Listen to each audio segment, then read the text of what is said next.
I think we're live streamed here. Let's check.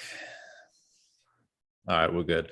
Yeah, Greg, I feel like, once I have that one, I usually allow myself like a alcoholic beverage, typically a beer, on nights that I feel like drinking. And once I have it, my brain and energy levels kind of go to mush. So, but I mean, I hate to have you drink alone, so I might have to get one out of the fridge here. No forcing you, man. No forcing you. Well, gents, it's great to see you again so soon. It was awesome to see you guys at the conference. I guess it was over 2 weeks ago now. Time flies. But it was incredible. I'd love to hear your guys' thoughts on what the experience was like for you. I'll share mine afterwards, but I'm sure you guys had a very rich experience and, ton of great people and all that jazz. So Jeff, why don't you get us kicked off? Yeah, similar to last year, except for bigger. It's hard to believe how mainstream this is going. And I'll tell you, one of the highlights, John, was actually meeting your dad. But that was a highlight for him too. Did you get that message? Recording stopped? Yes, and now. Okay. And now it's back. That was a fat finger. Sorry.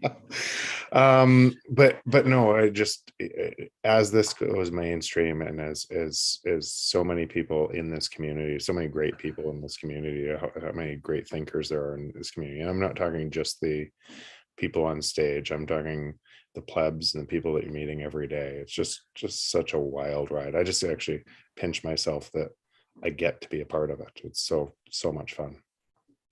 Yeah, well, that's one of the things that he reflected on was, my dad had been orange pilled for a while, and he very much gets the economic and the monetary case, but he hasn't seen the kind of emerging cultural case. Jeff, as you've been talking about a lot lately, when you have misinformation or distortion in the information of the monetary layer, then that bubbles up into so many different aspects of the culture. And, this is why in Bitcoin, we use the moniker fiat as a pejorative in so many cases, right? And he's never experienced what that emerging culture based on a more pristine information layer at the bottom looks like. And to bring him to something like the Bitcoin conference where there's no greater expression condensed all in one place than that emerging phenomenon, it was super cool to get him to see I'll broadly say the quality of people, right? And he reflected to me, after the beefsteak, one of the events prior to the conference was like, I just can't believe how sincere, polite, humble, intelligent, enthusiastic, hopeful, energetic, ambitious people are. And it's like so consistent.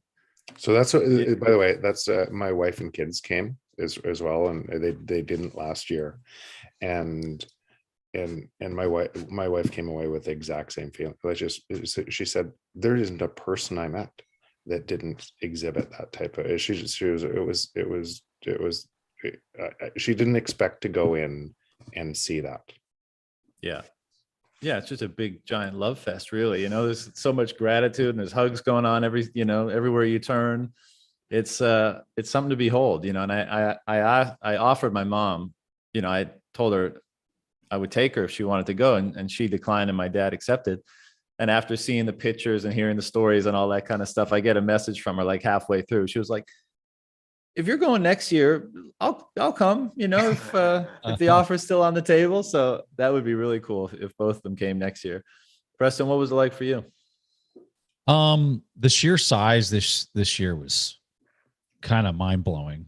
I think the thing that really sticks out is a little bit what Jeff said is the quality in the ethical character of the people that are there, is something that you kind of have to see for yourself.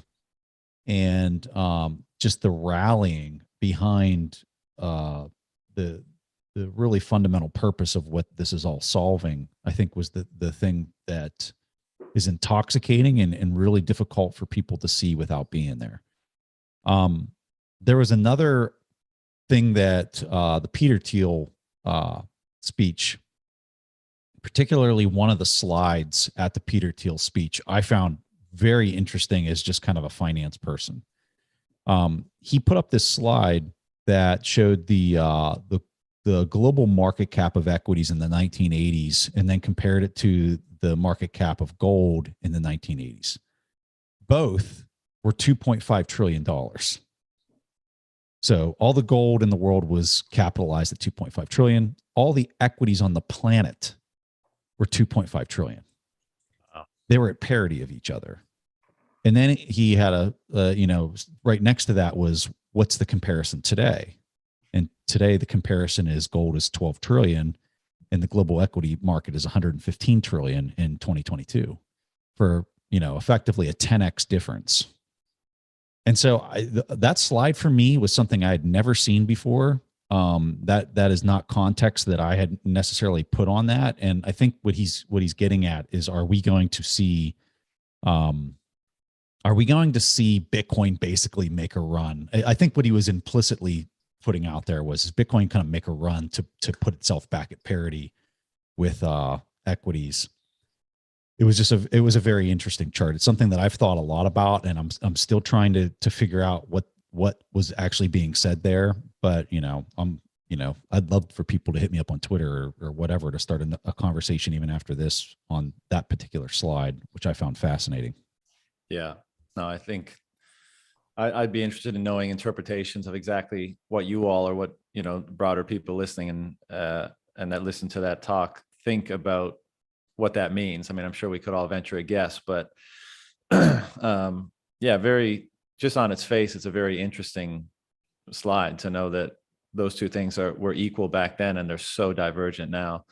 And there's lots of macro stuff that I do want to talk about on the, tonight with you guys, but I'll hand it over to Foss first for conference impressions. Sure. Yeah. Was this Go ahead. You went to the one last year, right, Foss? I was there. Yeah. Well, you hosted us on stage, so I missed it. I missed being being with you guys on the stage this year, right? But first of all, right. I'm gonna say that I did meet your dad as well, and he was pretty proud of you, John. That's nice to see. He was gushing with pride, and then he's a genuine human. There's no question about that. The apple doesn't fall from the tree. So I appreciate solid Newfoundland family values, right? So, but yeah. So what hit me most of all, the sheer size of it, man, it blew me away. Kudos to the Bitcoin magazine guys for, they came out and said they laid down $30 million, right, to get this thing done. Yeah, that's some big cojones right there. Mm-hmm. And Jeff and I were at a presentation on the Tuesday night, and it was hosted by David, and I'm drawing a blank on his last name. The Bailey? David Bailey, president of Bitcoin magazine.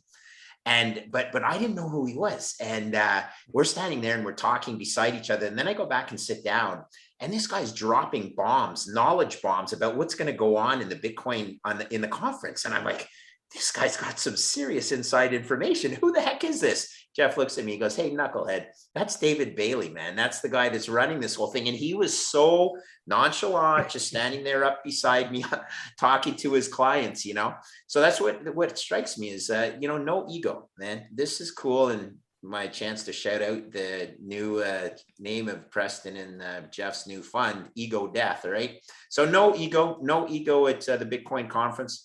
And that includes the four guys that I was on stage with that, I won't go into detail, but these guys, they're some big shooters, right? Ricardo Salinas, Orlando Bravo, Marcelo Clore, and Dan Tapiero. I mean, I joked, I didn't have the guts to say the joke on stage, but I wanted to check the seat cushions after they were sitting down. I wanted to see what fell out of their pockets. I could have probably been pretty well off after that little episode. But I kind of have a hard time believing you didn't have the guts to say something up on stage. You said quite a lot. Well, you know what? It was Jeff gave me the good one. He said, "Yeah, use the math. They passed grade 11 math." So that was kudos to Jeff for giving me that little tidbit. But you killed it on stage. Yeah, that was one of my favorite segments because me too. And I don't know if you heard me say it when you were leaving the stage, and I went on afterwards to set up the other one or say we'll be back soon or something. But I said, next year we got to get a full slot just for Foss to get up Oh here my and, goodness. do his thing. Well, thank you guys. I mean, I'll tell you what, I was nervous as heck, right? And then I've never really watched myself. I never watch even after we were to have podcasts. I'm like, okay, I say what I say. I'm cool with it. But this one I actually did watch, and more than once, because I was actually so nervous that I would fumble the ball in front of these four guys that, and you know what? They were so, Ricardo Salinas is almost like he was Preston Pish and me, Preston. I'm not sure if you saw what he said, but he goes, who the heck would own a bond? The best thing that could happen is you get your money back. Like, I'm like, this guy is golden, So Yeah. anyway, it was a blast. It went quickly. Man, did I ever meet a lot of cool people. Hanging out with Lawrence Lepard is an absolute gas. All right. That guy is a wealth of friggin' knowledge, and he is so classic. He's like, okay, I made my mind up. I'm in. Like, okay, Larry, look, like you're, I love your, he's just a character, man. So yeah. And here's the neat thing. And it still is sort of white male dominated, but it's really changing. Like, met some really cool ladies, and obviously, but just, people from various other nations and whatnot. And it's just becoming global, and it's not stopping, people. It is absolutely accelerating. So, you look at the growth from last year to this year. Well, that sort of mimics the growth in the network as well. Yeah. I think Salinas had a quip about shitcoins too, right? I don't know who was maybe broadening the scope of things, and Ricardo set the record straight real quick. He also said why, he basically inferred that the US, why would you sell Bitcoin to get in another shitcoin, which meant why go back to US dollar fiat, right? Like, I mean, he had a couple of really good jabs. Yeah, I gotta say, and it's not like I want to kiss and tell, because backstage there's a lot going on, and people have their handlers, and a lot of people poking at him and miking him up and stuff like that. But I will say I was impressed with a few people, just basically by their humility, which is probably the character trait that impresses me the most about any person. And for Ricardo and Orlando, I don't know them personally. This is not like a definitive assessment of their character, but just my interactions with them, there was so much humility that, they were willing to chat with me and, share their opinion about what's going on, the conference and Bitcoin, and listen to mine. And it was, not necessarily expected from people that, deal in the circles that they deal, and with the scale of things that they deal with, and how much they guard and manage their time, all that kind of stuff. You kind of expect a little bit of coldness from those people a lot of the time, because, perhaps by virtue of the fact that there's so much going on in their life, and they manage their attention very carefully. And just to have, had those types of encounters with those guys was interesting and somewhat surprising for me.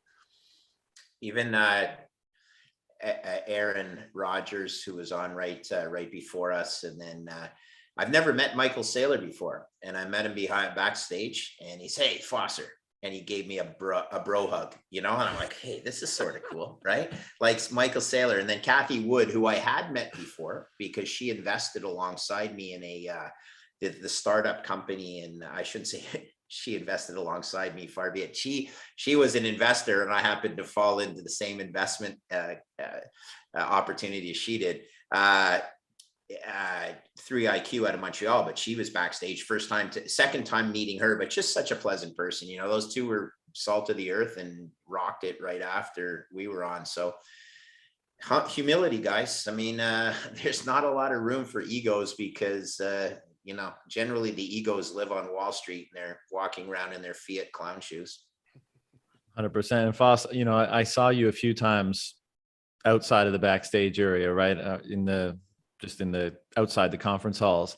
And you were always like in a torrent of activity, like just, running through, and people wanted to hug you and get pictures with you and all that kind of stuff. And look, I'll bring up one of the things you said on your thing, and you don't have to talk about it if you don't want to, and we can move on to other things. But, you mentioned that prior to Bitcoin, you were struggling in various ways. And I think the term, you said suicide was at least a consideration. By virtue, and it would be interesting to know why that is. And the only, I bring it up for a number of reasons. One, it's been consistently, people reach out to me both in DMs and at conferences like the one that we just had, And once we get into the kind of meat of the conversation, typically, oftentimes they'll go something like, hey, I just wanted to come up and shake your hand and say thank you because, your content amongst many others has contributed to turning my life around. I was despondent. I couldn't see much hope or light in the world. I wasn't taking care of myself. I wasn't taking care of my relationships. And by virtue of, all the things that Bitcoin represents and helping to reframe one's conception of the future, I now feel differently about it. I'm now motivated. I'm now taking care of myself. I now have something to strive for. I now have a reason to get out of the bed in the morning. And I just wanted to say thank you. And you're like, fucking, yeah, it's beautiful. What? Isn't it? Yeah. And it's not that I can't empathize with that, because I can. I was maybe not to that degree, but like there was definitely an aimlessness. There was definitely a type of hopelessness, because if you have any sort of a sober assessment of how the world works and what's going on, absent Bitcoin, how could you look at it and not be in a state of despair about, well, how does this get turned around? How can we right this ship? And then Bitcoin comes on the scene and you begin to learn more about it, and you begin to think, hey, this could work. These crazy kids might have something here. And then you go further down the rabbit hole and it only exacerbates, it only gets bigger. So, I'm sure you got a lot of people. Yeah, go for it. I'm happy to talk about it because, I did live it. It's endemic in my family. Both my mom and dad suffered from various challenges. My dad was anxious. My mom was a manic depressive. And I definitely, but everybody has it, right, John? The fight or flight survival instinct is engendered in us because that's what helps us, escape the saber-toothed tiger. So having spent 30 years, people said to me, Foster, what do you like about trading? And I used to describe it, well, that feeling you get in your stomach before you have a big sporting event, you're nervous, butterflies on it. I had that every single day. And then you got to realize what that'll do to your body. And then sometimes it's not just the butterflies. Sometimes it's absolute despair because you're sitting on a position that there's no one. You got yourself into a hole and there's no out, right? So you go to a movie with your wife on the weekend and try and relax. And she's like, how was the movie? And you're going, I don't remember one part of it. I was just thinking about my stupid position at work, and so I opened up. And I've done it a number of times. And here's a neat thing that happened right after the conference. A group of guys reached out, including Thiel Fleury. As Canadians, both Jeff and John will know who that is. And for listeners, Thiel Fleury is a former Canadian hockey player, won the Olympic gold medal. He's very public about his mental health challenges, and rightly so. If you look into his history, there's been some horrendous stuff that have happened to him. But not talking too much about me. Look, I open up about it because there have been people that reach out to me too, John, including a lot of younger kids. That I say, look, man, and when you go and talk to somebody that's a doctor and they're trying to console you, the most hollow words that I heard. It's not because they weren't trying. It's, I know how you feel. I'm afraid you don't. Like, I know you want to say that you know how we feel, but you don't, unless you've lived it. So Theo Fleury and his group have reached out to me. I'm committed to trying to help anybody that's struggling with these emotions, because the statistics are very low. They say what, 1 in 10? No, it's probably closer to 4 in 10 have some symptoms of this natural. So thanks for pointing it out. I was serious. Bitcoin did help change my life because it gives hope. There's a lot of other things you have to go through as well. But once you have been in that depth, and I have everything to live for. I mean, I have a beautiful family like Jeff's, and you guys have met your families and stuff, but sometimes you don't feel that, right? You're lying in bed and you're feeling like a bag of hammers, and it's real tough. So I was honest about it. It came out. It certainly wasn't planned. It's really weird. It wasn't planned, but it's nothing that I hide from. So I'm going to give you the little story. I figured out the system. The people that were hanging out with me were people that didn't have the whale pass, but they wanted free food. So I was running back and forth to the cafeteria, bringing all sorts of free food to all my friends and passing it over the railing. So we had the perfect system set up, and we were all hanging out there, including Carla and Walker. Have you guys met them? Like those two people, they're called the crypto couple. Yeah. Oh, Those yeah, two yeah. are the solid people. I've met them in 2 successive conferences now. I could spend all weekend with those people, man. They are so funny and just salt of the earth. And so this is, hanging out, feeling good.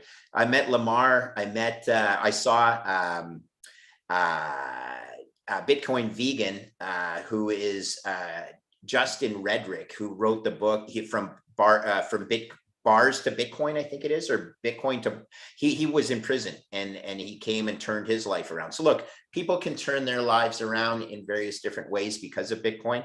I'm there to support it. Most importantly though, I'm there for any kid. You're feeling down, man, you give me a call. I'm there to talk. It's that important. That's awesome, man. And we all know that you're all heart, and it's amazing to be your friend and to know that you're available to all these people. I mean, just I guess one last question on that. I don't want to overdo it, but like when you were on stage, and it was pretty clear you were, because I remember we were in the green room together, right? And you were in the corner kind of going over your notes or whatever. And then I see you on stage and you're there with the Canadian flag thing or whatever it is, and you're ranting and raving. I'm like, I feel like this was not on the cards, like I feel like Greg is just free balling here. It was, yeah. Go ahead. Sorry. When you decide, I mean, when you witnessed yourself having those words come out of your mouth, making that type of, not confession, but, admitting that you had struggled in that way, like, did it kind of shock you for a second? Be like, whoa, like, where did that come from? Yes and no. I've said it to way more personal people than the crowd. Look, I try and be personal with the crowd, but let's be honest, right?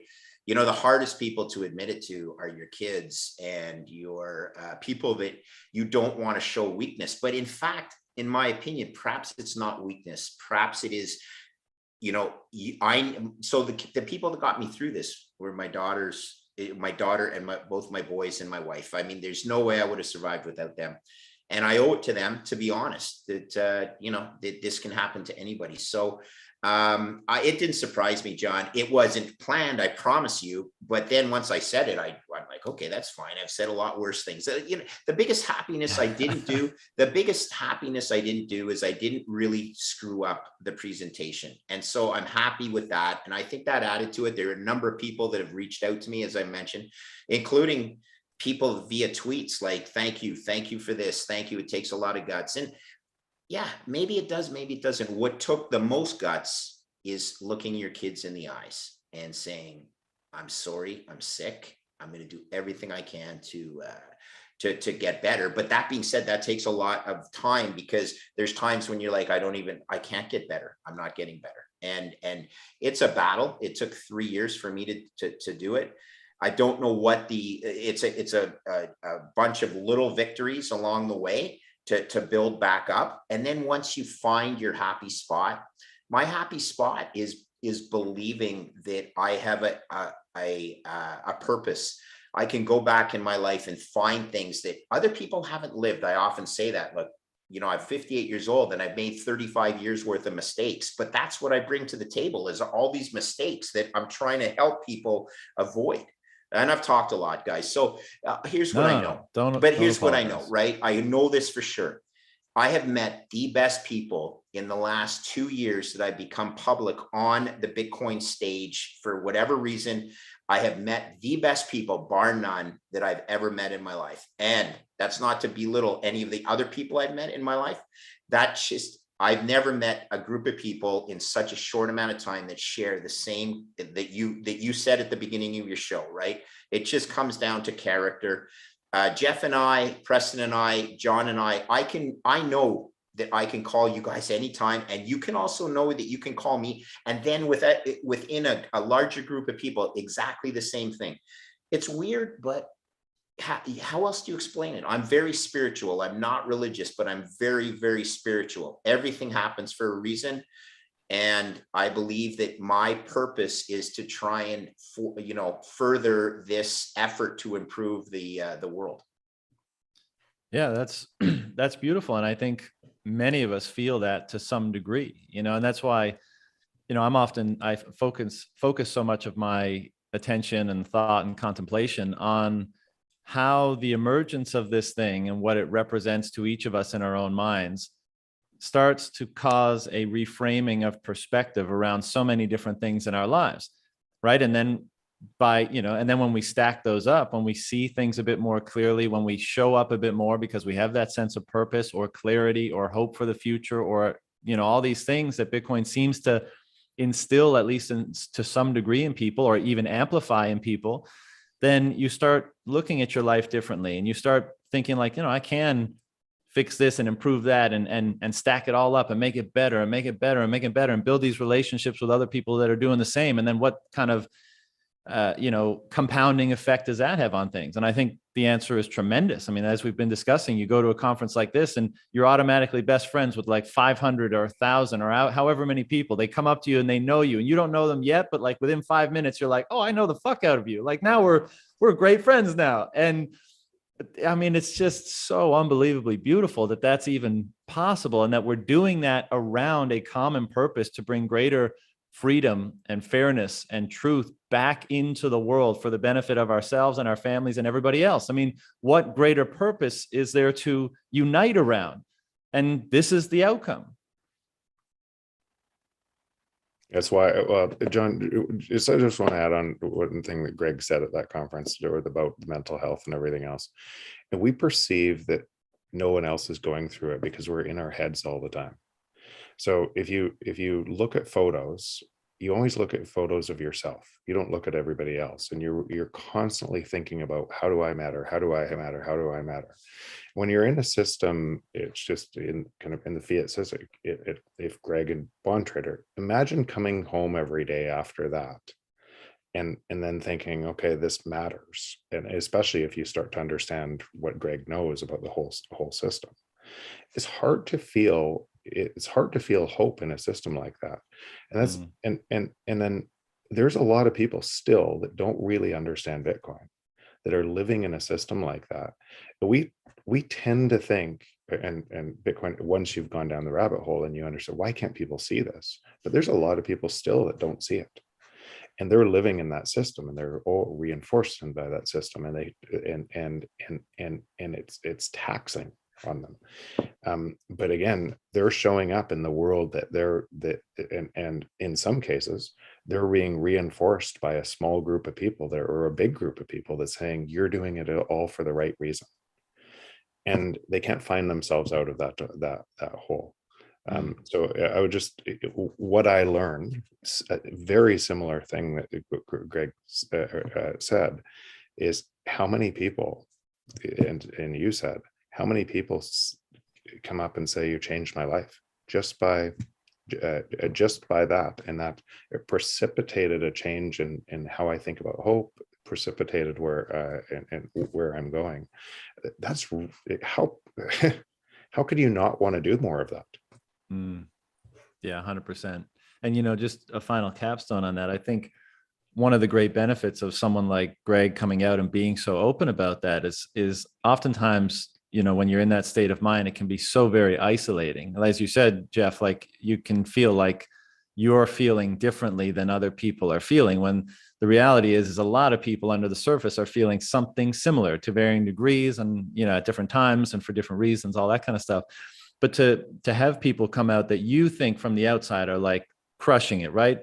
Foss the boss, 35 years from the trading, macro genius, early in Bitcoin, doing all this great stuff.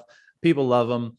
And to know that he can both experience such a thing and then come out of it on the back end better, I think is incredibly motivating for people to realize that, they're not a piece of shit. They're just having a difficult time.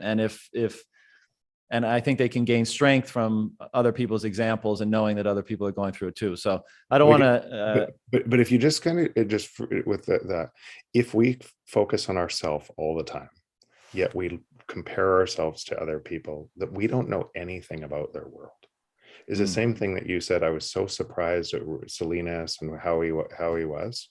What I'd say is kind of running in kind of those circles through YPO or other. Most people actually show up like that.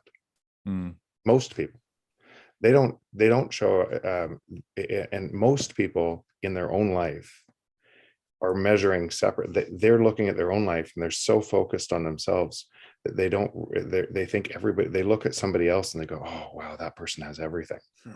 And it's this reflection that they don't see each other. They don't see kind of the glue, the thing that holds everybody together is exactly the same. Why wouldn't Salinas look like that? Is what kind of now not everybody who's wealthy looks like that with humility. Not everybody that's poor looks like that with humility, right? And it's but it's in, I think that piece, it's no different at the top or the bottom. It's our perception of difference. Yeah. Because I would, we may feel small. We feel like they have something. We don't have gratitude for the things we have. And we feel like we want the things somebody else has. absolutely. I totally agree. The one caveat I would say about that is that in the existing fiat system, where it can be co-opted and corrupted to varying degrees, and that the kind of methods of behavior or the values that allow for its corruption, or any corruption really, are things like dishonesty and, desire to control other people and things like that. This system actually, in some respects, rewards those attributes, not exclusively. And, I don't want to oversimplify it, but what's exciting, I think, to all of us is that I think the system and the culture that Bitcoin is fostering and hopefully will continue to foster is one by virtue of the fact that those attributes are not rewarded to the same degree as they currently are, that they will be down regulated in our individual and collective behaviors. And the things that we're discussing and praising now, like honesty and humility and genuineness and sincerity, these things will be upregulated. And how awesome is that going to be? And I think the conference is emblematic of that beginning to happen.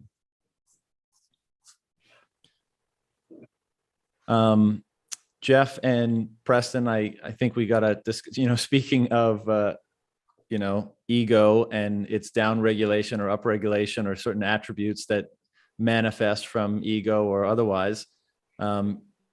Ego, death, capital was an announcement, I think, during the conference, right? They come out during just or after, just after? a week Just after. following, yeah. So tell me about that, how it came about, what the goal is, the team, all that stuff. Nico and Andy are running it. They're the GPs. I'm a partner too. I'm a GP as well. But one of the things that I was finding challenging, a challenge of, is trying to keep up to all of the exciting projects going on in the space, and trying to, if you looked at kind of an email every day, I couldn't even keep up to what's happening, and a realization that education wasn't enough on Bitcoin. There was on the internet, it wasn't a whole bunch of people teaching TCP/IP. It was the products built on top that brought it to billions. And now Bitcoin opening up kind of the scaling layer through Lightning, Taro, and others opens up an opportunity to build incredible adoption on a base layer that's on a base layer that can't be changed and is decentralized. And I think it also creates an incredible opportunity for these entrepreneurs that are going to build on top of this and to drive adoption. And so I was looking for an opportunity to spend, because once you own Bitcoin and when you understand what it does, they think okay, I could just hold it and watch the world burn, or I could build the bridges to the new world faster. And so one of the things, and that's why probably everybody on this call spends time giving their time, podcasts and others, to be able to bring more people on to see what that looks like. And this was just an extension. I was looking for a way into spending more of my time in this space, betting on entrepreneurs.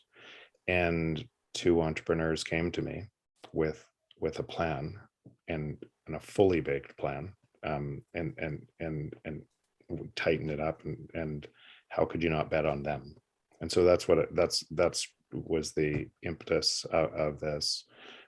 Preston joined, Lynn joined, and it's early, but I've been so blown away by how the fund is going to be subscribed. And normally when you raise a fund, it takes 12 to 18 months. This is going to take 2 weeks. It's just it's so stupid that How big is the first fund? Is that it's public? 30, we might upsize it to 50, but it's just been unbelievable. And do you think the demand is by virtue of, I mean, obviously it's a little bit of everything most likely, but do you just think there's a lot of demand in supporting companies in this ecosystem because people are starting to realize that there's going to be a lot of big winners in this? Or is it just by virtue of your name, your respective reputations in the space and people, trusting you to allocate capital properly? I think a little bit of both. But I think there's a broadening awareness of how we are at an inflection point on this network, and what that means to be able to actually do the exact same thing that is we're doing, right? Spending more of our time, more of our energy in the system we want to build, the hopeful one, building the future. And as you're doing that, a whole bunch more people are joining, kind of, okay, I love this. I'm going to build it too. And I think they'll do exceptionally well, kind of from making money in the system, as they should, going early. But I think they're also thinking, wow, I get to put my money in capital in a place where it builds the world I want to see. Yeah, you can do well and good at the same time, perhaps in the best synthesis of those two things that there ever was, pretty much. Preston, what are your thoughts on all this? I'm excited to just be a part of the process, the very early stage process of finding talented leaders in the space that are building things and that have a really good just kind of foresight as to the direction that things are moving, and then being able to allocate capital into those efforts, and to give those people the opportunity to be able to execute on that. So, and I'm obviously very excited about the team that I'm working with. I mean, what an opportunity.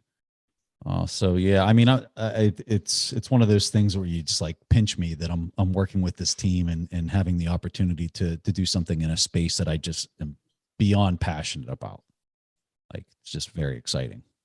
Do you guys ever think or allow yourselves to project out, whether it's working, in this sort of capacity, allocating capital, or even just, what the experience of the conference might be like in 5 to 10 years time, and what this whole ecosystem will look like and what the world will look like? Do you guys ever project out and just think, man, like, what's it going to be like at that time?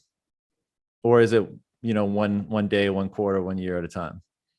For me, I'm loving it right now. I don't think it'll look the same in 5 years. That it'll be so broad. It'll be just a way of life, and it's going to be moving there. And I love the people I've met in this time, last year, this year, people on the ground. I just, that's the piece. I'm going to look back on this later in life and to go, wow, what a ride. That's and so it's just huge gratitude for being in the spot that we're all in. I add that I was lucky enough to have a call. They took one of my, I was one of the first investor calls for Ego Death. So I did get a Zoom call with Andy and Nico. They are off the charts, solid people. I have committed to make an investment because I think that the team is so solid. And I applaud the vision that Preston and Lynn Alden and Jeff obviously have had to bring this together. And the thing I like about it is, they're not taking out all the money that's going to be thrown at them. I hate to say it, but $50 million is not a lot of money in the asset management square. But they're disciplined in that they're going to keep the size small so they can get into deals. and just using my history a little bit, right? Managing money. When you are in part of a huge fund, let's say you're $100 billion fund, that's the size of Orlando Bravo's private equity fund, 100 billion. And let's say he might have 50, all right, let's say he has 25 analysts working for him, which means each analyst covers probably 4 to 10 companies. Okay. So let's just, to make the math easy, they cover 4 companies, 25 analysts. Well, that means they cover 100 companies. That means each investment has to be 1 billion. Like it doesn't exist in this ecosystem that we're at right now. And that's why it's disciplined of Jeff and Preston to say, yeah, we're going to cap it at this amount, because they want to be able to invest, I'm going to use numbers, 2 million on a 20 million valuation. Well, a $2 million investment doesn't move the needle if you're at $100 billion fund. It just doesn't work, right? So it's smart. But the most important thing is the character of the people that they're supporting, and it's part of the ecosystem. You could tell they, in my conversations with them very quickly, yeah, they have the same desire to help. They are going to do very well, but more importantly, they want to do well as well, right? They want to do good for the world, and so I embrace that. And just to take it one step backwards, a year ago, I made a similar investment in my friends from Ibex Mercado in Guatemala, soon to be El Salvador. And because Jack Mahler's on board as El Salvador, they all got in their cars and drove to El Salvador and opened their Lightning merchant solution. As I said at the conference, they just onboarded the city of Miami. More importantly, and by the way, the GDP of the greater Miami area, as much as I love El Salvador, the GDP of the greater Miami area is probably 25 times the GDP of El Salvador, right? So putting things in perspective like that, their booth on the floor was the biggest and best booth of the whole place. And that's in less than 350 days. They went from meeting me in a tent, to actually having a booth and talking about all these Lightning solutions they're doing. And that's exciting because, hey, they're changing the world for people that are truly unbanked, right, John? We talk about this. We're North Americans. Like, we don't understand what it's like to live in countries that are far less privileged than we are. And these are guys that are making a difference in those countries. Yeah. Can I build on that? So one of the things, and it's tied to the allocation of capital, but starting businesses myself, being it's a space I love, betting on entrepreneurs, and it's not just a straight line. There's a lot of dark days, and being wealthy and understanding how to build a company from scratch to create some real value, and scaling challenges once you actually find a product market fit. These are very different challenges. And what I love about what we're doing there, but there's others as well, they're coming in and hopefully providing friendly capital and help to in opening up their networks to ensure that they won't all be successful, but to give those entrepreneurs a way better chance of success. Because, like Greg said before, the number of mistakes I made first time around, they cost me a lot of money, and you learn from them, and so you can coach entrepreneurs on what mistakes you made in scaling businesses. The scaling part is a real challenge. We're so early in the Bitcoin ecosystem. It is going to be the piece that is going to be kind of make it or break it for these companies. Mm-hmm. Yeah, I agree.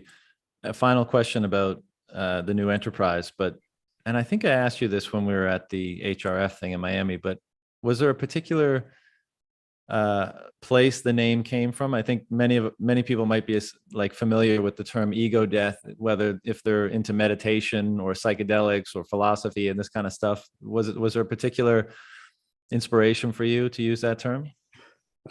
Nico came up with it, or Nico's wife came up with it. And we just fell in love with it. It was perfect. It was nice. Before I move along, any other comments or anything on the conference or anything like that? because I'm going to move into what's currently happening in the Can I, perhaps a I'll more make it, I'll mundane take the world. chance then. I'll take the chance. Yeah, Rip, go for it. Preston, so I mentioned on stage, I'm involved in this education platform that we launched and made more public at the conference called lookingglasseducation.com. And this is basically free education put together by literally a global force. We have one Kiwi who's living in Whistler, Canada. We have a trauma surgeon from Madison, Wisconsin. We have my friend James Lavish from Las Vegas, ex-hedge fund manager. We have Max, who's Safe Dean's video guy. He's a German guy who he's a bit of a digital nomad.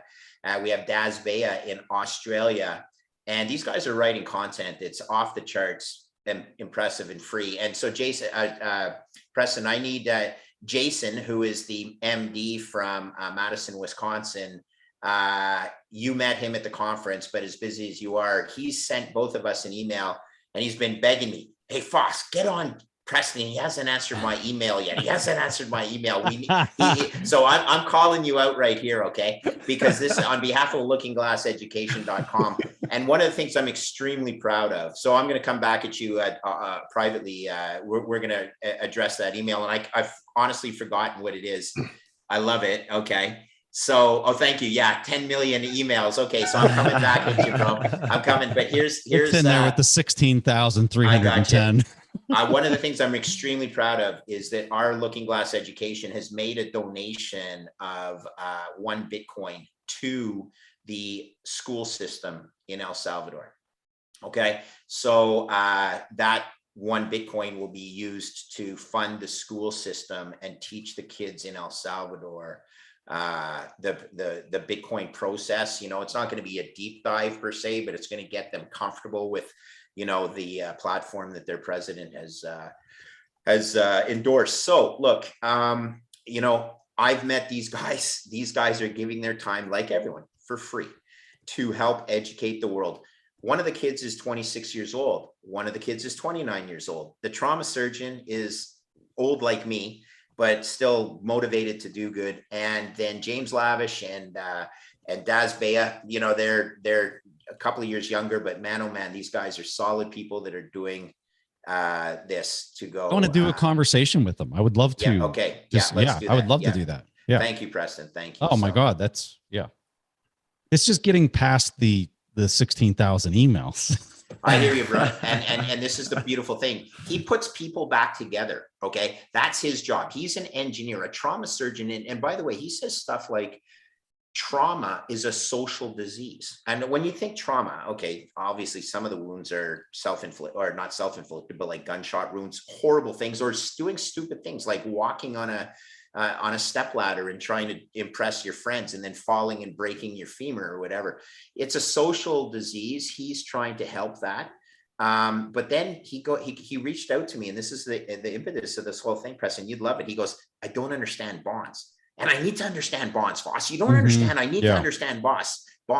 So I said, well, here, read my paper. And he goes into my paper and he goes, now I understand even less. He says, I need to write this for people that understand, you know, don't understand. So together we put together we rewrote some articles. But yeah, I'm going to come back at you because I know that we can count on you to, you know, give a picture, whatever. Yeah. So these guys are solid people. And we do want to help the less privileged. That's what it comes right down to, right? I mean, you know, again, we are living in a bit of a protected bubble. And it's really the people that are in these other countries that are going to benefit the most from the Bitcoin ecosystem at the beginning. Hopefully our countries, or our respective countries, get it together so we don't get left behind. But I joke tongue in cheek a little bit. I think Canadians better start learning Spanish, right, John? If we don't up our game, we're gonna need to learn Spanish to compete. So anyway, thanks, Preston, for that. Well, that's an awesome initiative, Foss. And yeah, there's a lot of stuff going on up in Canada. I'm not. Well, it remains to be seen if it can be turned around. I know Polyev is causing a stir up there, and you know, I know there's probably not an election on the horizon for a while, but that's at least a ray of hope in that domain of things changing, because there's certainly a lot of insanity going on up there, as far as I can tell. We had two very powerful members of parliament in our office of Validus Power this past Friday.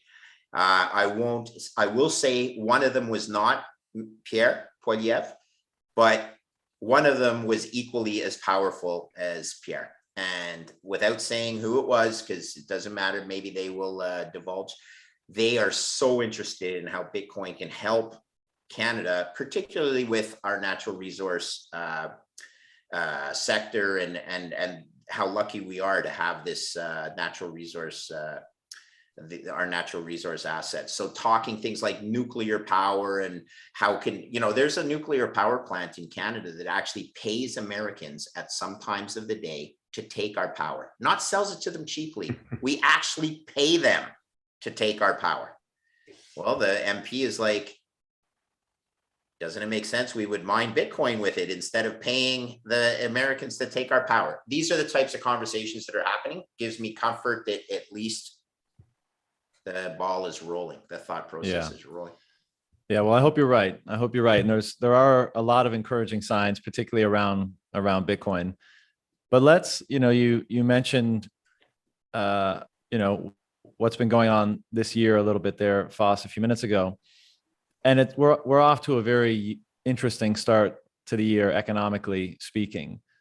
And so I'll save everyone my synopsis of the setup, because I'm sure most people listening are aware, but I'd love to get each of your respective, opinions about what's going on.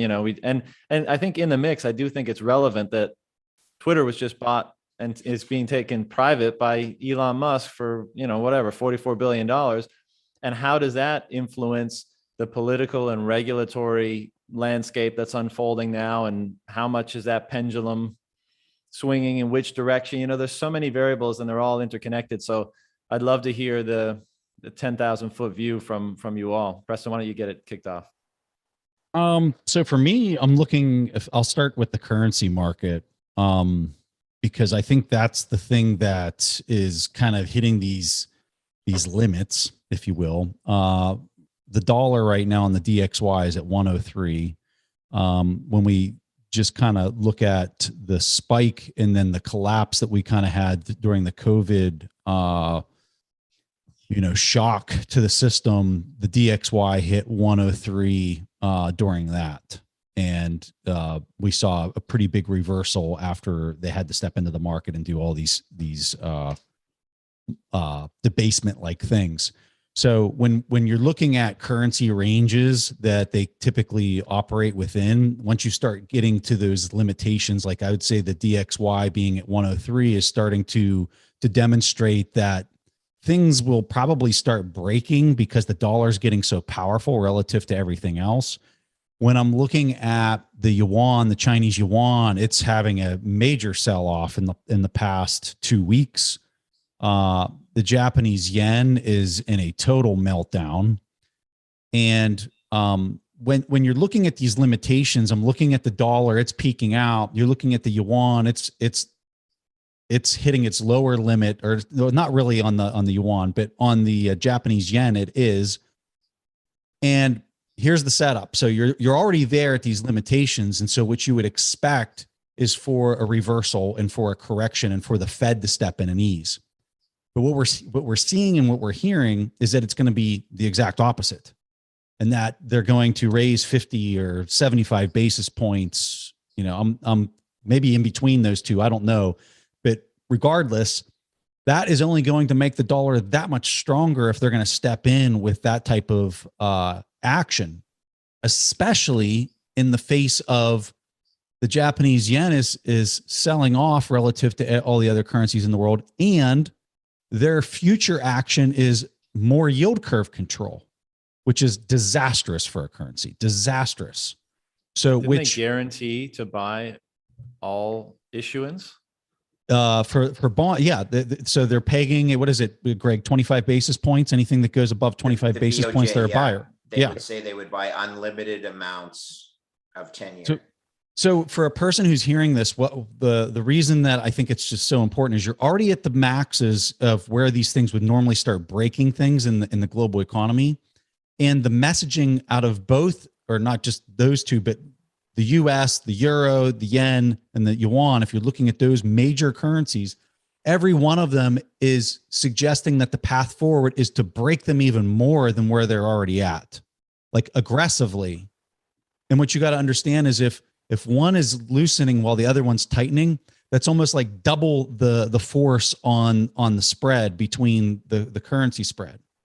And so I'd like to start there because everything else is constructed on top of that. Your fixed income market, your equity premiums and everything. So if you look at it from that perspective and you start there, I'm looking at this and saying, I don't know how we can go another quarter without something literally just breaking very badly somewhere in the world.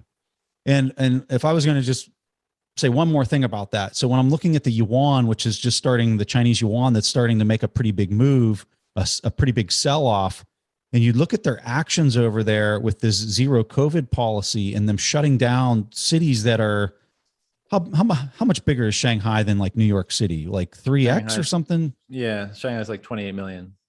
Yeah, I mean, it's significantly bigger than New York City. So for just context for people in the States that might be listening to this, like we're not talking about like some small town where they've got the zero COVID policy. From the articles and things that people send me, it seems like they have some infighting within the CCP between Beijing and Shanghai. You've got people that can't tell Xi Jinping that the emperor has no clothes with this policy. It is. And so, and I'm saying all that because if you're going to shut down an entire city of that size, it's going to cost you. It's going to cost you in the terms of devaluing the currency even stronger than here. I got the chart in front of me. Let me do a quick measurement here. It's down. The currency's down 4% so far, which for a currency is a lot, against the dollar specifically. And I would tell you, I think it has another 4 to 8% to move from here based on the policies and the actions that they're making at a minimum. So like these are pressures that are happening on a global front that just spell disaster for policymakers, that they are going to have to, the Fed specifically is going to have to reverse course on this tightening thing that they're messaging. And they're going to have to reverse course at a magnitude that I don't think the world can even comprehend right now. Yeah, connect that just to the other part. So that means lower priced goods, lower labor rate in the input in their exports, and higher labor rate in the US if the US dollar is stronger. As the same thing is kind of hollowing out industry in the US. So that fight for jobs and that fight, that geopolitical on top of that, you can imagine what's out. Forget just even what we just talked about as far as this breaks badly. But there's all the knock-on effects all over the world. Yeah, and you know, Shanghai also the world's largest container port. You know, in an inflationary environment, you know, what kind of effects does that have? And what kind of shortages will that instill? And what kind of pressures will that put on things? And, you know, I hear your point, Preston, but I get the sense they're not going to reverse course easily. Like, I feel like they're going to let some carnage happen first because they need to. They need to. Yeah. So what happens, guys, is as Preston was laying out, first of all, my expression, like the US fiat is the best crack house on a crack street, right? Like, I mean, yes. All fiats have the same problems. They're all melting ice cubes. So it's just a relative race to the bottom. But emerging markets get crushed when the US dollar strengthens. I mean, that's, look through history, you'll see every single time. So the Fed is beholden to what's going to happen in third world trading partners. Okay, the economy's weaken and their global trading partners weaken. That filters back to the USA. The big thing that I see happening is policymakers who are trying to jawbone inflation down rather than actually acting on it. Because I agree with Preston, I don't think they're going to be able to do it. 75 basis points doesn't do it. They need to raise by 4%. Okay, let's be honest. Where was the 10-year yield the last time inflation was 8.5%? The 10-year yield was over 10%, okay, as it should be. So even 4% doesn't get them to where they need to be, but 4% breaks everything. It breaks the US dollar debt spiral because they can't afford the interest coupon on the accumulated debt that they've racked up.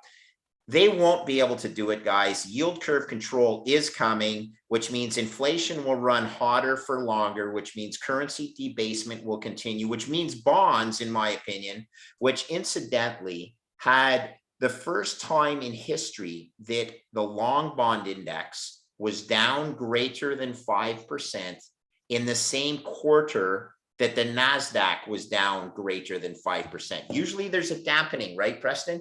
They call it risk parity. When stocks sell off, people run to the safety of bonds, push up the prices of bonds, yields come down. But when yields are at artificially low levels to begin with, they don't come down anymore. And both assets selling off effectively meant the 60-40 portfolio is done. It doesn't generate the returns that the pension funds need to meet their hurdle rates of 8% annualized, or in order for the actuaries to say, yes, this pension fund is fully funded. Wait until Biden starts getting calls from the pension benefit board in the United States saying, Mr. Biden, a lot of these pension funds are no longer fully funded, because equities are down and bonds are down in lockstep.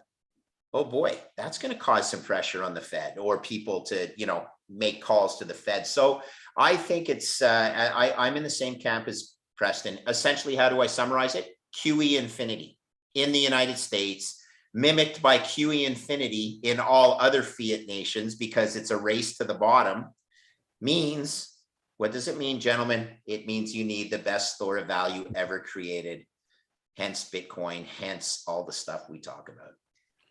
Yeah, and just carrying on that, this has been, I remember over, Preston, you and I talked about this probably in the first interview. Like, this has been, I remember Lynn talking with Lynn, and I asked Lynn a question. If I was at the Fed and I wanted to, so kind of, if every financial decision everywhere is when will people print, if you don't live in any sort of market condition that is a free market condition, every single thing is a bet. Because if they don't print, we all know what happens. The US cash that you have underneath your mattress is the only thing that's valuable, because when you go to the bank and you think, oh, I'm going to get my money out of the bank's closed. Because that unwind of epic proportions just keeps on unwinding. So we know, and so we're walking into helicopter blades right now on both fronts. On one front, if they tighten, if interest rates go up at some sort of point, and I think I tend to agree with Preston there, in the next quarter, you're going to see a rolling over. And the job losses are going to accelerate through the economy. Is going to be disastrous, and they'll be forced into massive easing into this. But this is now, every single nation is fighting the same thing at the same time, and so you don't know where this is coming from. It could, but it's coming for sure. You can't pick the day it's coming, but it's coming for sure. And there has to be yield curve control. There has to be infinite easing. John, you brought up a point that they need to, they got to let some pressure out of the system by hiking and doing some of these things. They got to let the market sell off. The challenge that they're up against is the impairment that's going to happen in the market as they do this. Once it starts getting beyond a 25% sell off, you go from things happening quickly to ludicrous speed. And so they are in this quandary of, we got to let the impairment happen, but if we let it happen a little too much, we might find ourselves in such a desperate situation that we have to basically do a COVID liquidity insertion to just put life back in the patient. It's almost like you got the shock panels and you're trying to bring the patient back to life at that point because they've let it sell off too much.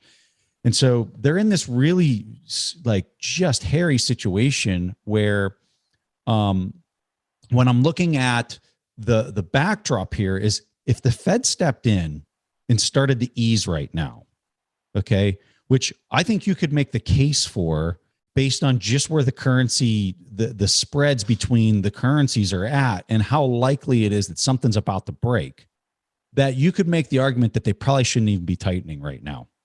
Okay. And if that was true, what would the cost? Because as soon as that would happen, the dollar would start to fall if they made that announcement. And you know what happens to every other currency in the world? It starts to bid because it's bidding against the dollar. Okay. And that's the last thing that they can handle right now is their currency getting bid. So you're in this strange dynamic where now that the first candidate has stepped forward and says, well, this is a race of who can cheat the best. And Japan has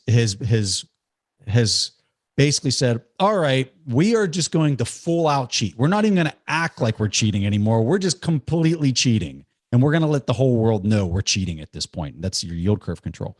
So I think the question is who's next that's in this 100-meter dash, this global 100-meter dash to just the base? Who's next that's going to say, you know what, guys, we're cheating too. We're going to be doing the same thing as those guys over there who are just, they literally put on rocket skates and we're going to put on our rocket skates too. And we're going to put on yield curve control.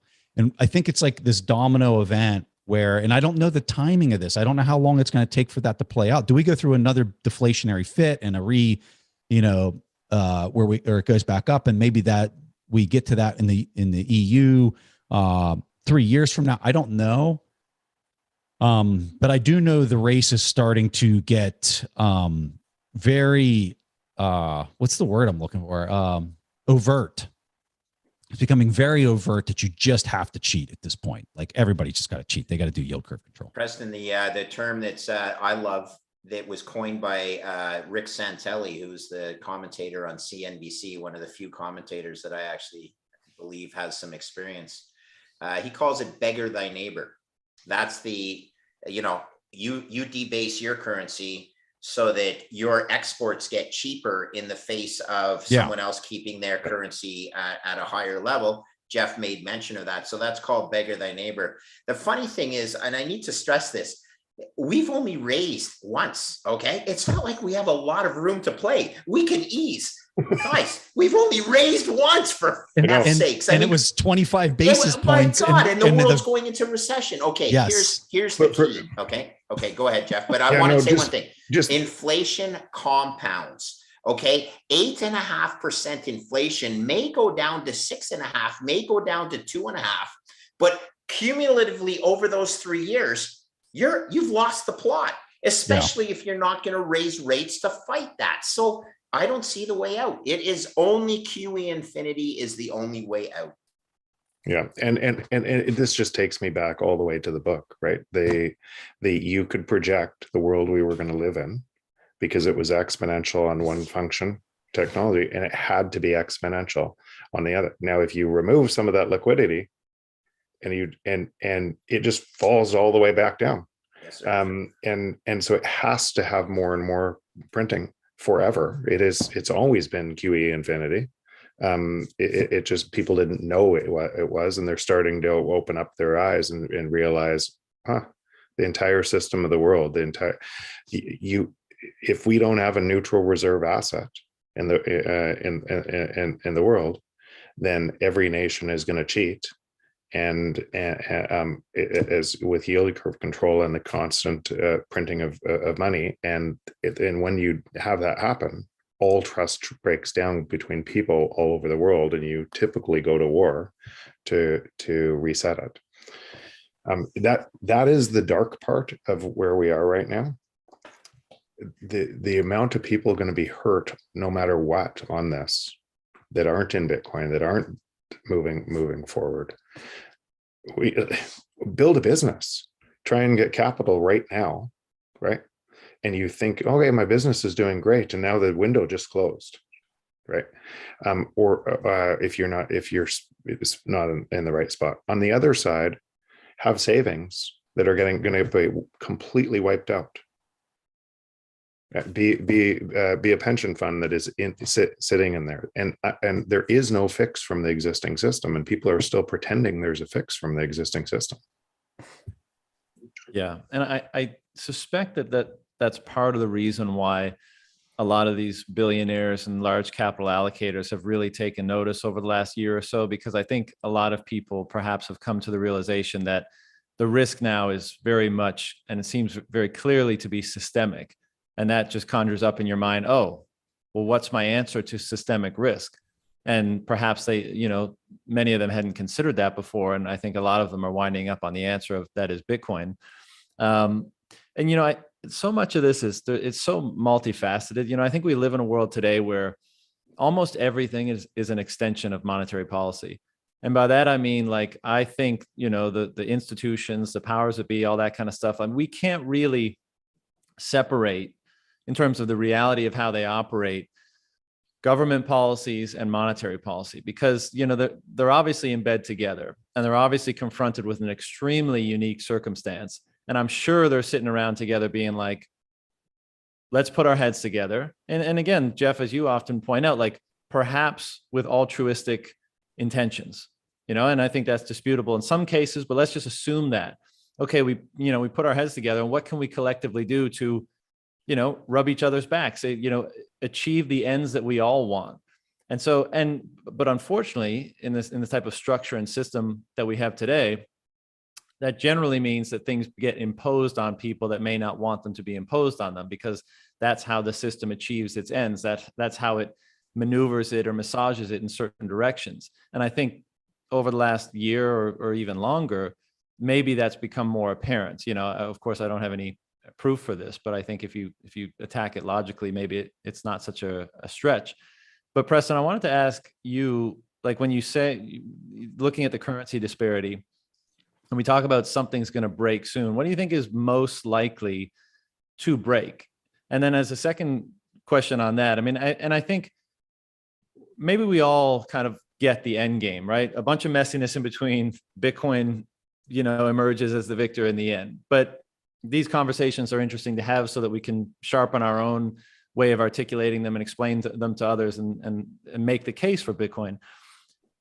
And when we're talking about like the rates and hiking rates versus letting inflation run hot, if they bump up against that ceiling of raising, and it's just too destructive, but we still have high inflation, would not easing into that sort of environment just create a tremendous amount of social chaos and degradation? And is that not also a risk that they would be considering? So, like, how do you think they make the trade-off between the two? Their trade-off there, though, is if they don't peg the yields on fixed income, you are guaranteeing yourself that you're stepping into a deflationary spiral at that point.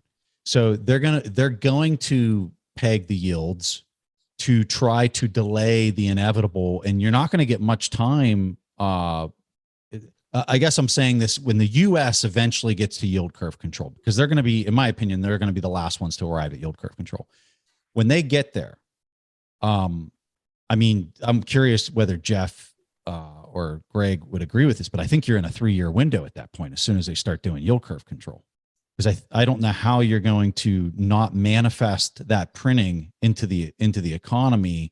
Look at how fast of a inflationary, hyperinflationary situation we had with assets with this last COVID round. I'm telling you, when you do yield curve control, you're doing that and more with how much liquidity you're dropping into the market, because everyone and their kid sister is basically showing up with a bond in their hand in order to sell it. So I agree with that. They have to. It's, as Greg says all the time, it's just math where we are in this. 20% of the S&P, I think this number, even over 20%, at previous interest rates can't pay the carry on their debt. So What percentage? at 20%, 20% of the companies. So what happens to all of the employees when interest rates go up and those debts default and the companies default? And so when you're at this time in a market, you don't have as much flexibility. And the whole thing, when these things can turn over, they can turn over extraordinarily fast.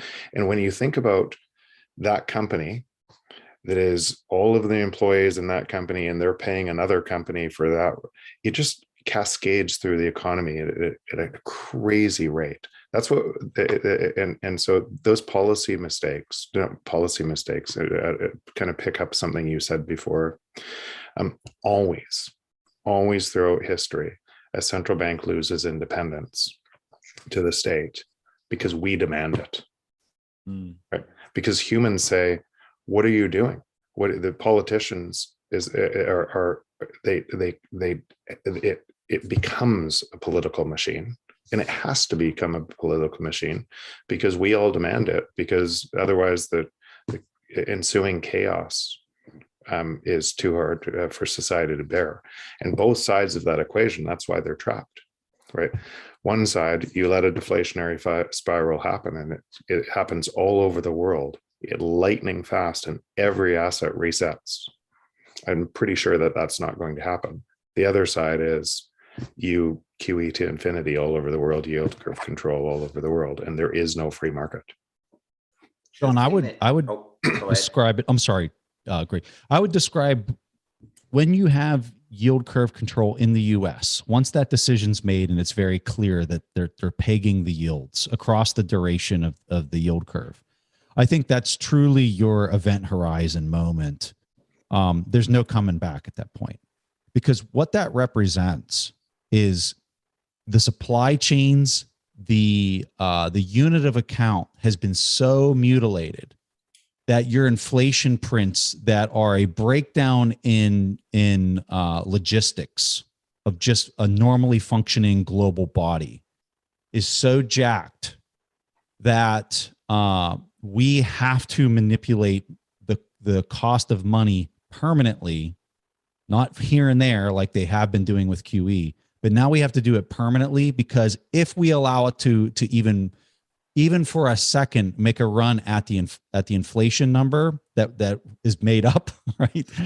The made up inflation number, the entire global economy will melt down because nobody can afford those interest rates any longer. And so that's really kind of I would describe as like the no-brainer event horizon. You're going through this thing, and we are going to go through a global debt jubilee at that point.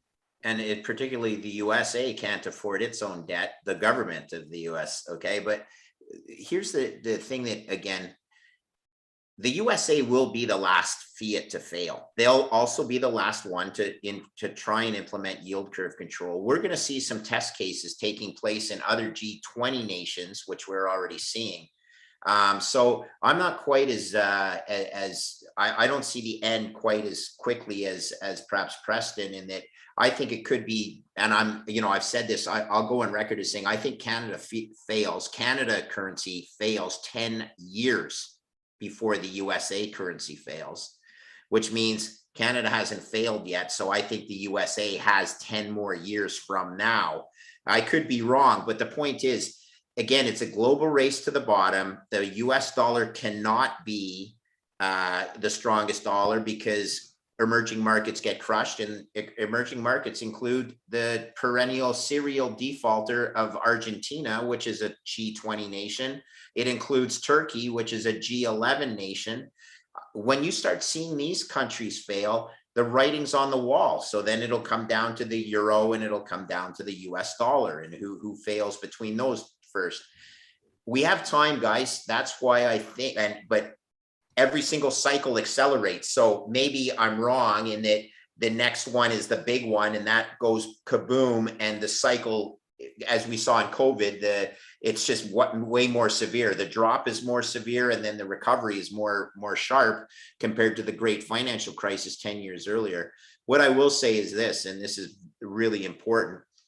We don't want it to happen, right? I don't think there's a person on this panel that wants it to happen. There are definitely some Bitcoiners that seem to relish that, but we need to get the parallel system in place so that when it happens, because it's inevitable, it will happen, and we just don't know when, we need that parallel system in place so that the network can function with the Bitcoin standard.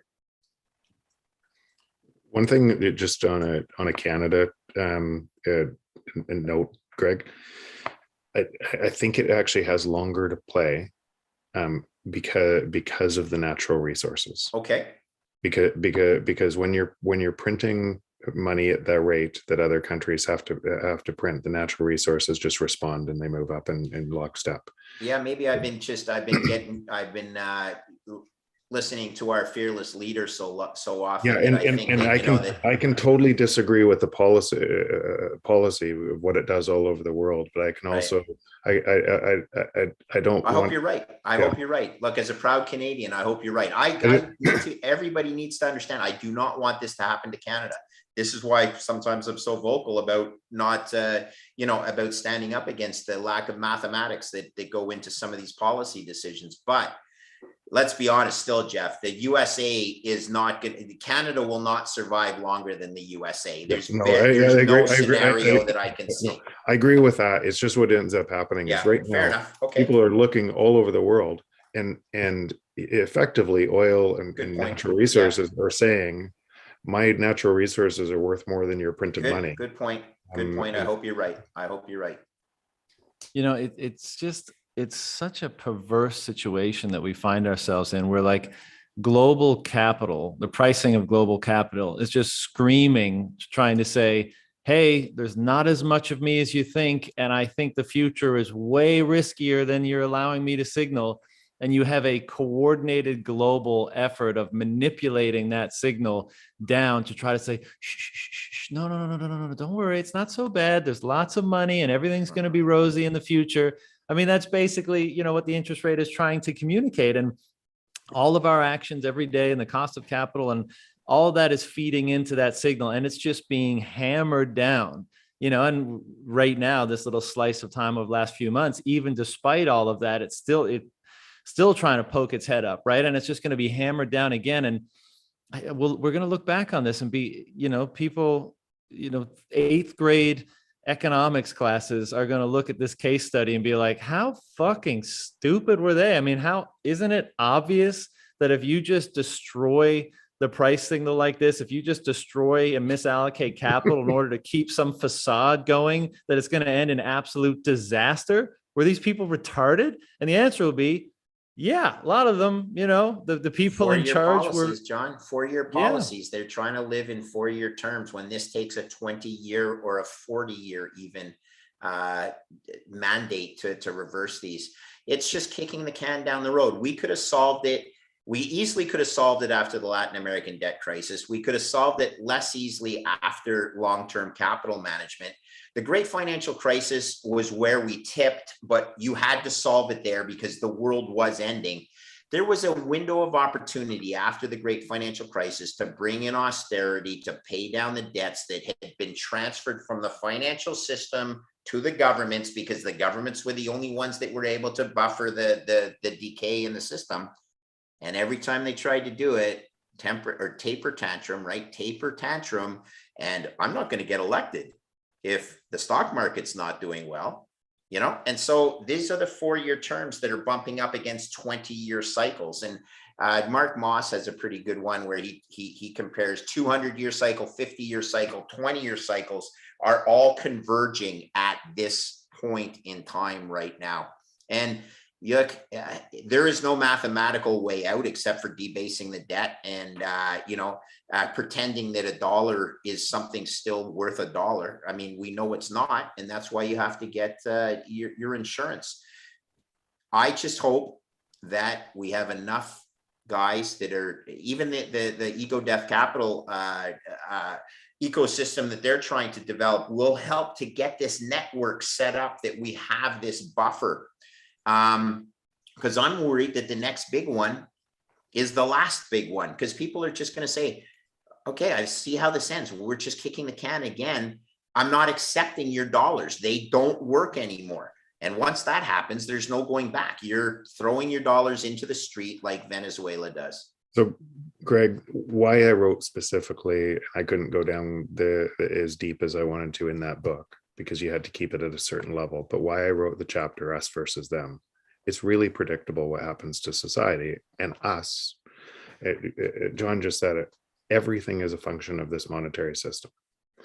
And when it's easy when we can't eat or our bank gets closed, or we will rise up and we will believe whatever somebody tells us to do to another human being, whether that's another country. We will want to believe it's another country, it's in our country, it's those other people, and it's a total natural kind of. If you go through history, when these reset, they reset in a really painful way. So that's actually that piece, not just ego death, but the entire ecosystem, all of the people in this ecosystem, they're building that transition path and just play these scenarios out. Just hold the line. We're going to actually have a free market. We're not printing money anymore. And it's a complete reset of every asset, everything is, and so just play that out. You better have some peer-to-peer money. Right? Because it's the only thing that will save you. And there's an entire growing number of people that you can trade with all over the world. If that played out. Other scenario, massive inflation, massive yield curve control, all of this, rich get richer, poor get poorer, poor rise up all over the world, and you change a political system to give them more power to go attack the rich first in their own countries. And then once you have power, you need to make somebody else a villain. And so that spreads all over the world. You can see the signposts everywhere. And it's fooling a lot of people. It's fooling people in Bitcoin because it's so easy to believe that narrative. And when people haven't done the work that you guys have in this, and they can't eat, they want to believe any narrative. Or if somebody says, I'm going to give you more money, it's that person's fault. They'll believe that narrative. Or it's Russia's fault, or it's all of this, or it's and you can see the fracturing of society all over the world. That's the truth is, if I see where we're going, and this is these cycles have always been deflationary, but we had to have a credit-based system to handle the velocity of money on top of that. And that credit-based system is subject to manipulation because nobody wants to slow it down, right? And so the change in Bitcoin is it moves away. You handle velocity of money through unlimited velocity of money through peer-to-peer network without the credit-based system that is subject to human abuse. And it's early. But if that ecosystem builds fast enough, it provides that transition path that you're talking about and the people that are early on it feel like we did at the conference. It feels hopeful. It feels fantastic. But we also have to admit that a whole bunch of the world doesn't know that yet. And they are going to be manipulated by this system that's going to get worse and worse and worse. And we have to talk in a way to be able to, or advance this cause fast enough to avoid what's coming in this other system. Because we've also never been at a point in our technological weapons that we could destroy on the back of a change like this, a phase transition like this, that we could easily destroy the planet. Yeah, and I think that's part of the reason why I just naturally, my attention goes towards the character development that's occurring here, because for two reasons. One, the character that's going to be required and the changes that are going to be required in and of people to see themselves and see their family and see their communities and see as many others as is possible through such a challenging time. But then on the back end of that, I mean, to your point about when everything gets repriced, right? When real estate and equities and everything gets repriced in a different system, people that were early to Bitcoin, if all this plays out the way that we are anticipating, perhaps, are probably going to be extremely wealthy. And what are those people going to do with their capital, and what type of people are they going to be? And early signs are very encouraging, but as we've been talking about in the conference and stuff, but I think those are very important considerations and discussions to have, because those dramatically different environments that we're all going to be tasked to operate within are going to change us, because our environments have a massive influence on who we are and the choices available to us and how we act. And a lot of that's going to be uncomfortable, because I think they're going to be fairly unprecedented environments where not very many people have, certainly the experience, and many people don't have pre-existing the means to see themselves through it.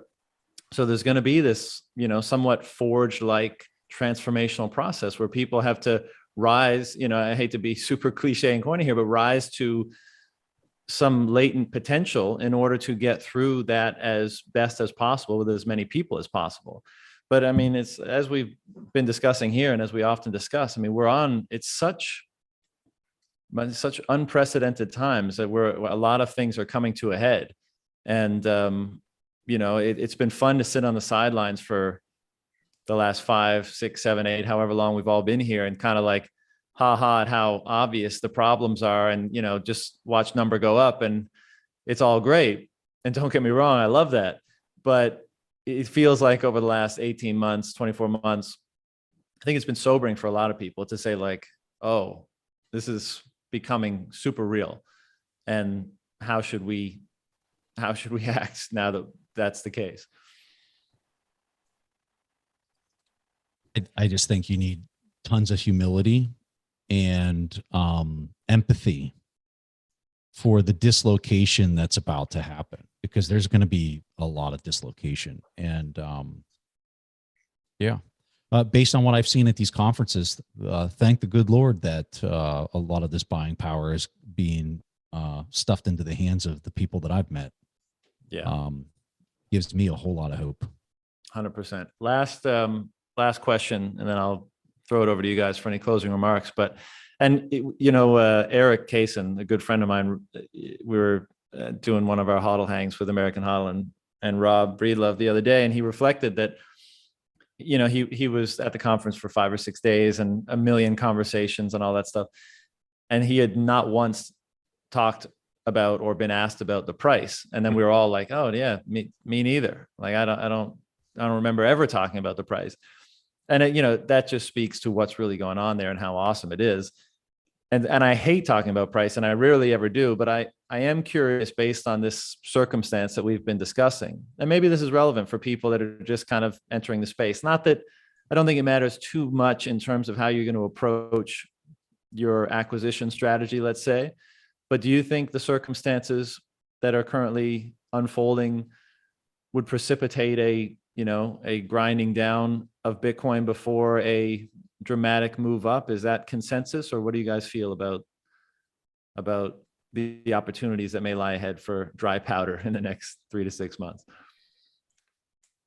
I think it depends. Go ahead. You go ahead, Greg. Yeah, I'll just start. I mean, you guys know that I've been preaching the thesis that being long Bitcoin is being short credit, and therefore it is an insurance policy. Therefore, it is a long volatility asset, which prior to this, the only true other long volatility assets besides being a long a put option was owning US Treasury bonds, meaning when vol increases, the equity markets are going down, the VIX is going up, people run to the US Treasury bond as your buffering.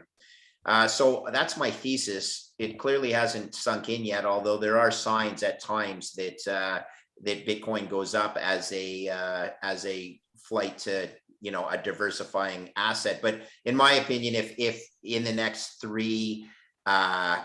even 3 years, that's a huge sell-off in all risk assets will lead to a crashing of the price of Bitcoin, because liquidity is just that, right? You don't always sell what you want to, you sell what you can.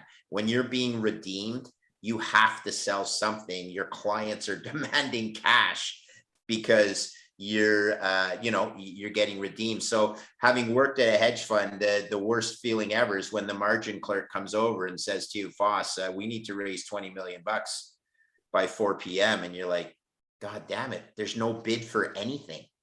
Well, sometimes you have to sell the thing that is actually bid, which is something of value, which could be Bitcoin. And even though the bid is dropping, there's still a bid. Whereas other things you could sell into the air, there's zero bid. Like, I want to sell these bonds. Oh, good for you. So does the rest of the world.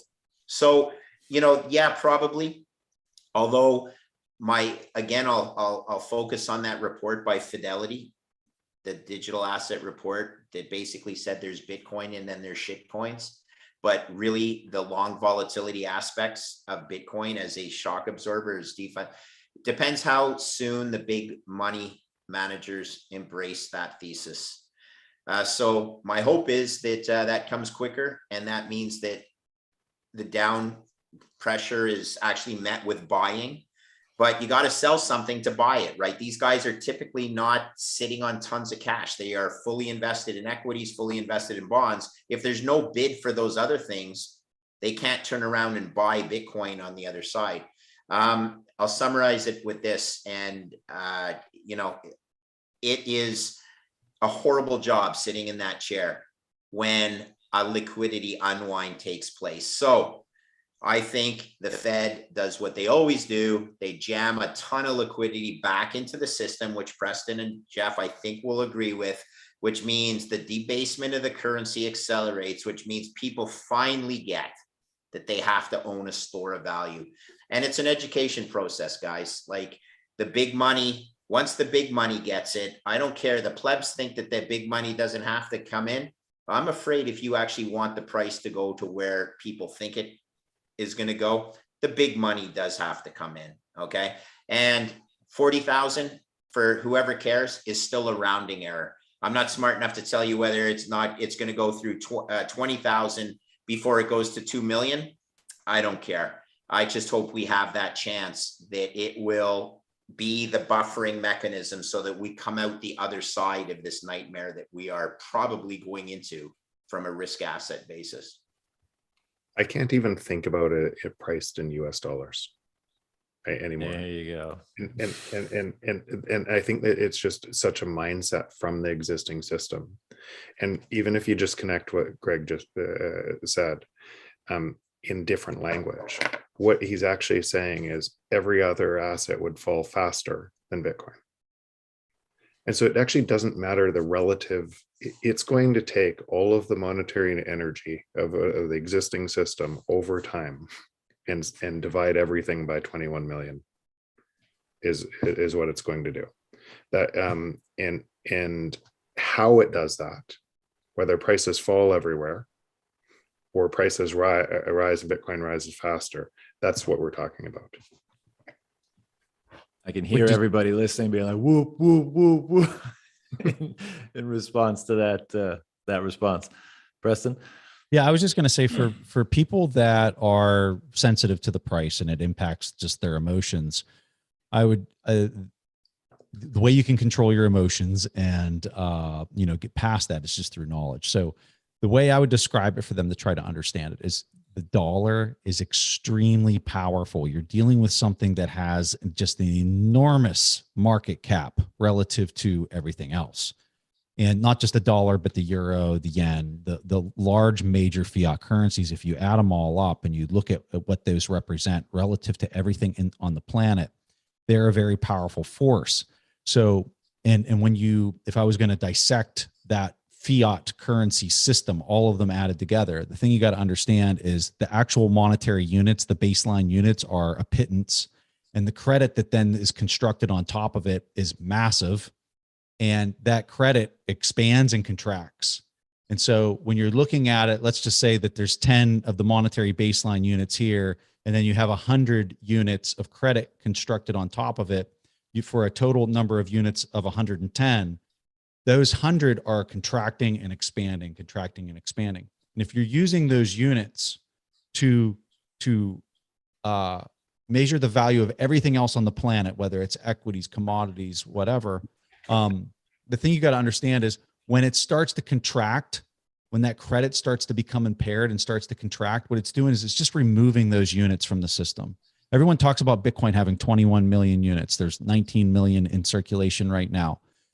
That is, I can verify it on my node. Everybody else can verify it on their node. If you were going to do that with the dollar and the euro and the yen and the yuan, you would have no clue what the actual number is. Okay, but let's just say we could do that. Okay, what you would find is that number is like an accordion, and it's growing and it's contracting. Okay, and so when you're looking at the price of Bitcoin, which is a pittance, under $1 trillion in market cap relative to a thing that I would say is a quadrillion in comparison. As that quadrillion is contracting, which is where I think we're right on the cusp of maybe throwing a deflationary fit. Everything is very inflationary right now, extremely inflationary. But that has limitations. As the price goes up, the demand for people, their capacity to spend starts going back, and there's this symbiotic relationship with the way that people spend and the way that this credit is added into the system. And so as that system kind of like starts stalling out, I would describe it as stalling out right now and maybe starting to compress back. If that starts to play out, everything on the planet that you're comparing all those fiat units to contracts, especially if, and this is to Greg's point that he was making, especially if the people that own Bitcoin have other positions in the rest of the economy. Okay. Because if only Bitcoiners, if everybody in Bitcoin just owned Bitcoin, okay, I don't think you'd see the price move too much. But the fact of the matter is there's a whole lot of people out there that own 10% of their portfolio in Bitcoin and 90% of it's in stocks or whatever else. And as that blows up, like Greg's saying, especially if they're levered, and people were incentivized to be levered when they could borrow it, a year and a half ago at nothing percent, they're highly incentivized in order to have all this counterparty risk inside their portfolio that they have to adjudicate by selling their winners. And so all of those things are the pressures that are going to potentially, and I'm not even convinced that would happen. When I look at the amount of long-term holders of Bitcoin, like that ratio that people keep posting the chart on, like it is sky high, the highest it's ever been right now. So maybe the price is going to be very subdued compared to maybe like a March of 2020 type event where we had a very sizable sell-off. Now you might still have a little bit of a sell-off if the rest of the broader market really gets into a deflationary fit, which could happen. So I say all that not to pontificate, but to try to help educate people to control their emotions and focus on what's important. What's important is the fundamentals of what's being built here. The rails, the fact that you got all of these vendors now, the fact that you got Fidelity opening this up into retirement savings accounts, like all of these things are additional paths and rails to a system that is being constructed to literally take on an explosive charge the size of the universe itself. That's what this thing is being built for, is a singularity explosion of the universe, of the economic universe, that it is constructed ready to dampen and receive that blow. So I'm insanely bullish, obviously, because of the engineering and the fundamentals of all of that engineering that's happening in the background. And then I'm just looking at the disaster of fiat that it's being compared to, and I'm saying, oh, that makes sense that it's down whatever, or it's up, 3x the S&P 500. It just makes sense when you look at the sizes of these things that you're comparing and how amorphous they are. And yeah, I would just describe it that way. I think that was extremely well said. I love that, Preston. Gents, I appreciate the time as always. It was so good to see you guys and hang out a bit in Miami. And I'm always grateful for the time to chat on these things. So any last words before we shut it down tonight? You going to the Mark Moss event or? No, I'm. It's hard to get me out of the house. I go to Miami, but I'm a homebody, so I'm We're not, a lot alike, not doing much John. traveling these days. We're a lot alike. Yeah, I have a It was final- great, yeah. great seeing you too. It's just need to do it more often. It was awesome. Yeah, I have closing remark. I love you, psychopaths. Preston say it, he's insanely bullish. I'm just insane, and I love you, psychopaths. Okay, so Well, we thanks for love having you me, too, John. Foss, and I Thanks love for all having you me. guys, and I look forward to the time we get to do this again in the future, whether we get the homebodies out of the house for a get together or another one of these when circumstances change. I look forward to it. Thank you so much, guys. Likewise. Yeah. Thanks, All right, guys. gents, take care. Thanks again.